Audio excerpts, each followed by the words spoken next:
La bourse de Paris évolue sans réelle direction. Aujourd'hui, après avoir navigué dans le rouge pendant la majeure partie de la séance, l'indice se rapproche de l'équilibre finalement et clôture en très léger recul de 0,03% à 3449 points. Il y a deux grandes tendances qui orientent le CAC 40 aujourd'hui. Tout d'abord aux États-Unis où on a vu la publication d'indicateurs macroéconomiques mitigés. La production industrielle a progressé de 0,6%. Il s'agit de la plus forte hausse depuis le mois d'avril. C'est évidemment une bonne nouvelle. Mais pour les investisseurs, cela éloigne les perspectives d'intervention de la Réserve fédérale américaine. Et d'autre part, et c'est une surprise, l'indice d'activité manufacturière dans la région de New York évolue en territoire négatif pour la première fois depuis octobre 2011 à moins 5,85.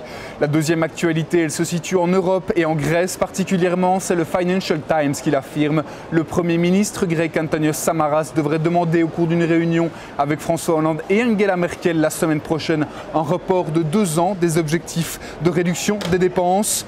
Sur le front des valeurs, il y a peu de grands écarts. Notons tout de même qu'Alstom recule de 1,37%, tandis que les bancaires évoluent en ordre dispersé. Le Crédit Agricole termine tout de même en tête de l'indice phare avec une progression de 1,09%.